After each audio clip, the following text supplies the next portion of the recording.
Hello दोस्तों, नमस्कार। RJ Hindi कहानी में आपका बहुत बहुत स्वागत है। दोस्तों, कहानी का पूरा आनंद लेने के लिए वीडियो को लास्ट तक देखें। अगर कहानी पसंद आए तो कृपया चैनल को जरूर सब्सक्राइब करें व वीडियो को लाइक करें। तो दोस्तों चलिए शुरू करते हैं। अरे तुम यहाँ कैसे? चौंकते हुए पूनम ने रेखा से पूछा, जो पार्टी के स्नैक्स वाली जगह पर स्टाइलिश ड्रेस में खड़ी थी। उसके हाई हील मैचिंग सैंडल, सुनहरे रंगों से डाई किए हुए बाल और गले में पड़ा हुआ बड़ा सा हार उसकी सुंदरता में चार चांद लगा रहे थे। पार्टी में काफी लोगों की निगाहें रेखा को देखते हुए ही पार्टी का मजा ले रही थी। अरे यार पूनम, मैं तो अपने बॉस के लड़की की शादी में आई हूँ और तुम? रेखा ने चौंकते हुए कहा। मेरी तो बुआ का ही लड़का बना है आज का दूल्हा। खुश होते हुए पूनम ने जवाब दिया। कितने बरस बाद मिल रहे हैं हम। कहाँ खो गई थी यार पूनम? तुम्हें कहाँ नहीं खोजा, फेसबुक, ट्विटर और भी ना जाने कहाँ कहाँ। लेकिन तुम तो वैसे ही कॉलेज लाइफ के बाद गायब हो गई, जैसे दुनिया ही छोड़ दी हो। थोड़ा शिकायत करते हुए रेखा ने कहा। अरे नहीं यार, तुमसे मिलना लिखा था तो दुनिया कैसे छोड़ देती। हंसते हुए पूनम ने जवाब दिया। हर बार की तरह आज उसके ऊपर रेखा ने कोई कमेंट नहीं किया, बस इतना ही बोली कि तुम आज भी वैसी ही सीधी साधी और सादगी पसंद हो ना। पूनम ने हाँ में सिर हिला दिया और बोली, तुम तो और भी स्टाइलिश हो गई हो। लगता है जीजू का पूरा पैसा तुम्हें सजाने में ही खत्म हो जाता है क्या? पूनम एक कहकर हंसने लगी, लेकिन उसने ध्यान दिया कि रेखा के चेहरे पर कोई मुस्कान नहीं आई, बल्कि चेहरे पर एक मायूसी आके चली गई। छोड़ यार, तुझसे तो बहुत सारी बातें करनी है, चल पहले पेट पूजा करते हैं, रेखा ने कहा।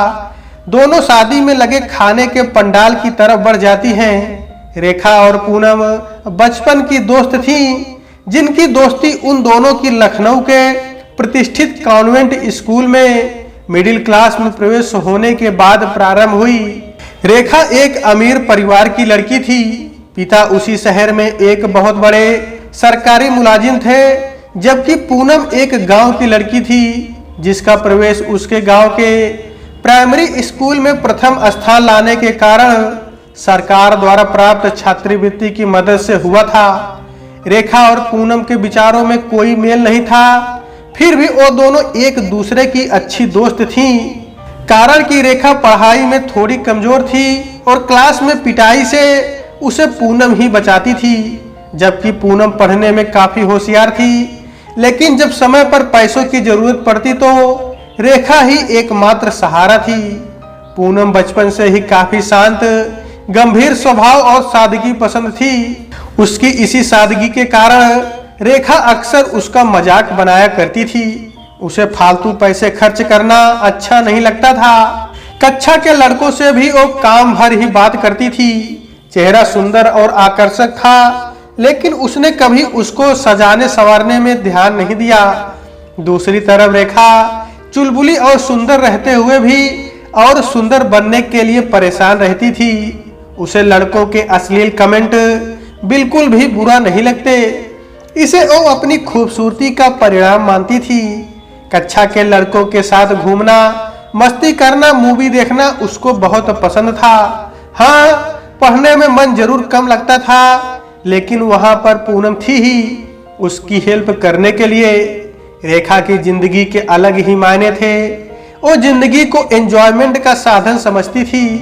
उसकी नजर में रिश्ते वही अच्छे लगते हैं जिनमें खुशी हो। इन दोनों के बेमेल रिश्ते भी स्वार्थ की नींव पर कभी डगमगाए नहीं, बल्कि तब और मजबूत हो गए जब रेखा ने प्यार में अनबन होने पर अपनी कलाई काट ली थी। और उस समय पूनम ही उसे हॉस्पिटल में उसके ठीक होने तक नजर आई। इतना ही नहीं, पूनम ने रेखा को उसके घर वालों से झूठ बोलकर बचाया भी। बाद में पूनम ने रेखा से वचन लिया कि वो आगे से ऐसी हरकत कभी भी नहीं करेगी। दोनों का साथ कॉलेज तक था।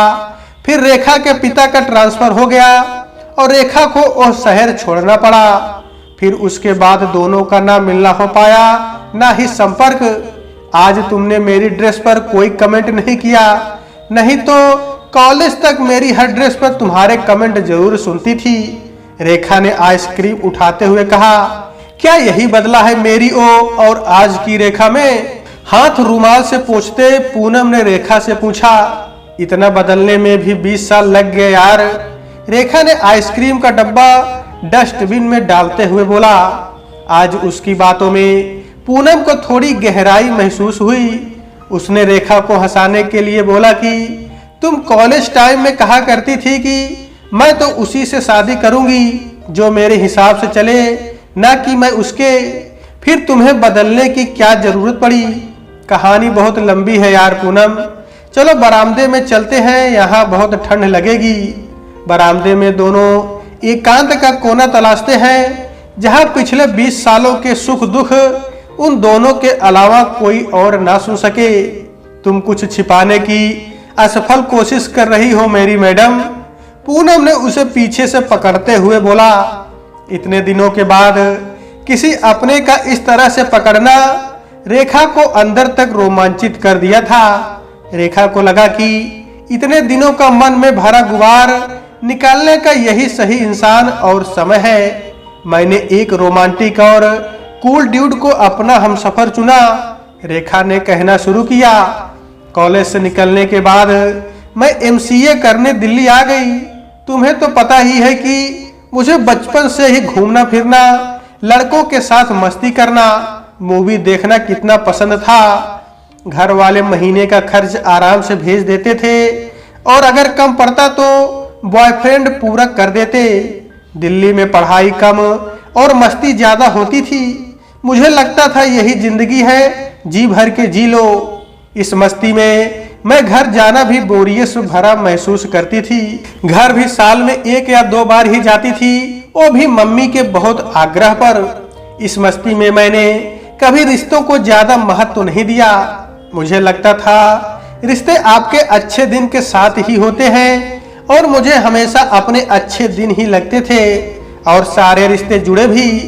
इसी मस्ती में पता नहीं कब मुझे अजय अच्छे लगने लगे जो कि मेरे कॉलेज में सीनियर थे। मैंने अजय को ये बात बताई। वो मुझे अच्छी तरह जानते थे कि मेरे उनके और बाकी कितने लोगों के साथ संबंध है। इसलिए अजय ने मेरा प्रपोजल अस्वीकार कर दिया। ये बात मुझे खल गई। मुझे आज तक किसी तरह की कमी नहीं हुई थी। अगर मम्मी पापा ने नहीं पूरी की थी तो बॉयफ्रेंड ने की। मैंने अपने करीबी दोस्तों को ये बात बताई और उन्हें मनाने को बोला। काफी रिक्वेस्ट के बाद अजय इस शर्त पर माने कि मैं आगे से किसी से कोई संबंध नहीं रखूंगी और जो मेरी आजीविका होगी उसमें गुजारा करना होगा। मुझे उस समय अजय हर हाल में चाहिए थे, सो मैंने तुरंत हामी भर ली। घर वालों को अजय के बारे में बताया तो उन्होंने बिल्कुल ही मना कर दिया। बोले कि लड़का कुछ कमाता नहीं है और हम तुम्हारी शादी किसी बहुत ही अमीर घर में करेंगे जहां तुम पूरी जिंदगी मौज करोगी। घर वालों और रिश्तेदारों की सलाह मानी तो मैंने बचपन में ही छोड़ दी थी। यहाँ तो अजय की बात थी। ग्रेजुएशन के बाद अजय ने जॉब कर ली और मैंने पोस्ट ग्रेजुएशन करने की ठानी। उसी समय दोनों घर की रजामंदी ना होते हुए भी मैंने अजय से जिद करके कोर्ट मैरिज कर ली। इतना कहकर रेखा ने ठंडी लंबी सांस ली। क्या टर्निंग पॉइंट था लाइफ का मेरे। रेखा ने बात आगे बढ़ाते हुए बोली। पूनम ने उत्सुकता से कहा, अच्छा, शुरू में तो जब तक अजय का खुमार था सब अच्छा लगता था। रेखा ने कहना शुरू किया। शादी करके मैंने अपने सारे रास्ते लगभग बंद कर लिए थे। घर से पैसे आने बंद हो गए। अजय ड्यूटी से लेट आते थे। पढ़ाई में तो मन वैसे भी कम ही लगता था और मैं प्रेग्नेंट भी हो गई। अब समझ नहीं आता था क्या करूं। जब अजय ड्यूटी से लेट आते मैं उनसे लड़ पड़ती। अब मुझे वो इतने रोमांटिक भी नहीं लगने लगे थे जो शादी से पहले थे। मेरी अय्याशी कम जरूर हो गई थी लेकिन उसमें भी अजय की सैलरी कम पड़ जाती। घर में रहे रहे मैं बोर होने लगी तो कॉलेज जाने लगी। फिर से वही दोस्त मिले तो अय्याशी फिर शुरू हुई। अजय को पता चला तो नाराज हुए और आगे से ऐसा न करने के लिए वार्निंग दे दी। उस समय मेरे अंदर वही बातें थी कि घर में किसी की बात नहीं माननी है। कैसे कोई मुझे कहे कि इनसे मिलो, उनसे मत मिलो। मैंने बातों को ज्यादा महत्व नहीं दिया, जिसके फलस्वरूप हमारे और अजय के बीच लड़ाइयां आम बात हो गई। उसी समय मैं एक बच्चे की मां बन गई। अजय की कमाई एक मां के लिए ही कम थी। भला बच्चे का खर्च कैसे उठाए। घर में पैसे की अक्सर किल्लत रहती। मैंने नौकरी करने की ठानी। एक जगह एक सीनियर जो कभी मेरे दोस्त थे ने बात करके अपनी कंपनी में मेरी नौकरी लगवा दी। मैंने ये बात अजय को बताई।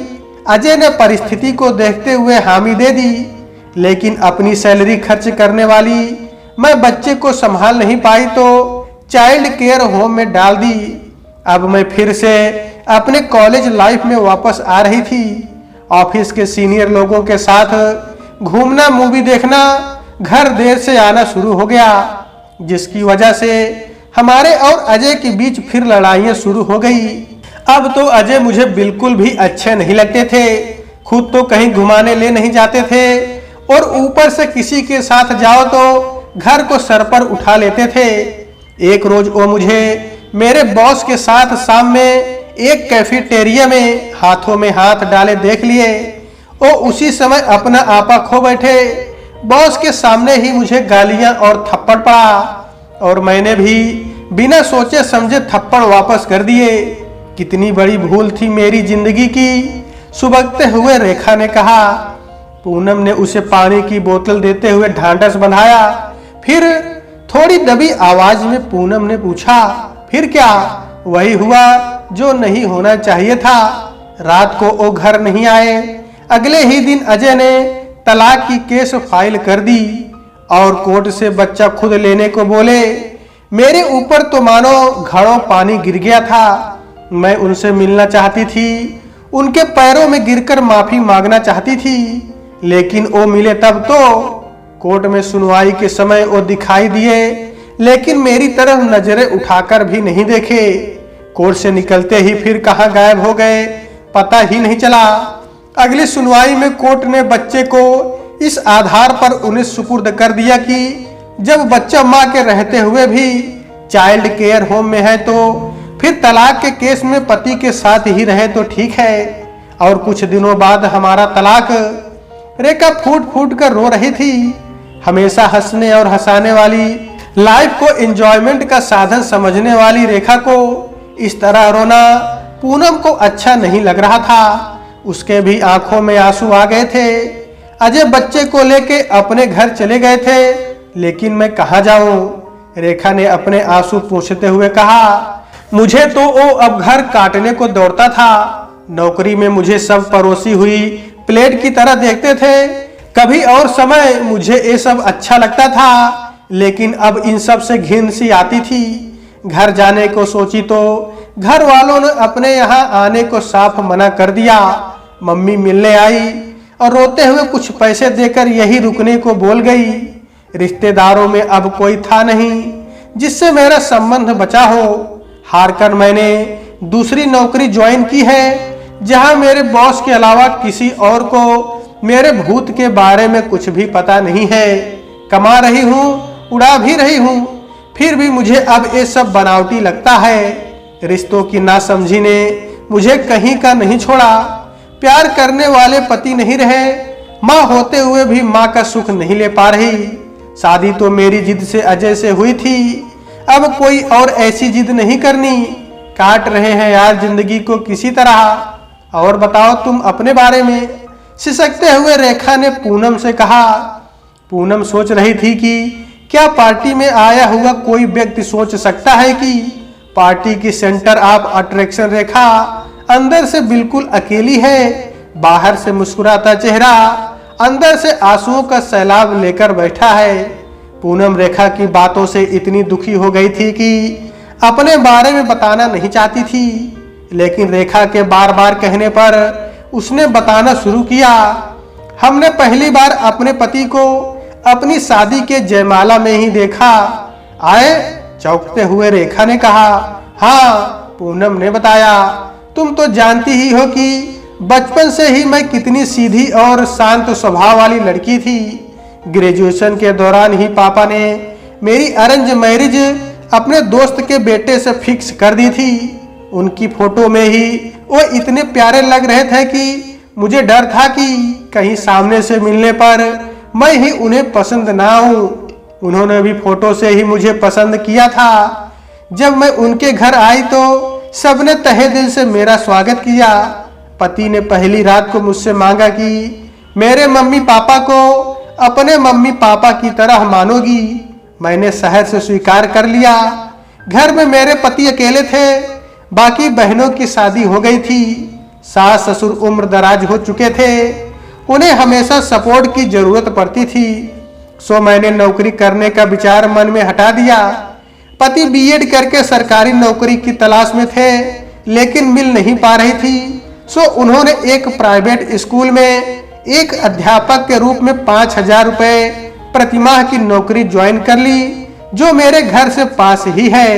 हालांकि एक बार वो पैसे कमाने दूसरे शहर भी गए थे, पर उनके बिना जिंदगी अधूरी सी लगती थी और वो भी वहां खुश नहीं थे मेरे बिना। वे धर्म संकट में थे, इसलिए मैंने ही उन्हें घर आने के लिए बोल दिया था। उतने में घर का गुजारा चलना मुश्किल था, इसलिए मैंने घर पर ही सिलाई कढ़ाई की दुकान खोल दी। मैंने अपनी सारी जरूरतें कम कर दी। सास ससुर की सेवा से वे बहुत ही खुश रहते हैं। अब 2 बच्चे की माँ भी हूँ और एक अच्छी माँ और पत्नी बनने की हमेशा कोशिश करती रहती हूँ। अपनी छोटी सी दुनिया में हम पति पत्नी सास ससुर बच्चे सभी खुश हैं। पूनम ने ठंडी आंख भरते हुए कहा। पूनम ने देखा कि रेखा हल्की हल्की मुस्कुरा रही है। तुम तो यहाँ भी मुझसे तेज निकली। चिकोटी काटते हुए रेखा ने पूनम से कहा और फिर दोनों हंस पड़े। तो दोस्तों, आज के वीडियो में बस इतना ही। कहानी आपको कैसी लगी कमेंट बॉक्स में जरूर बताइएगा। अगर कहानी पसंद आई है तो कृपया चैनल को जरूर सब्सक्राइब करें और वीडियो को लाइक करें। तो दोस्तों, आपसे फिर मिलते हैं अगले वीडियो में। तब तक के लिए नमस्कार।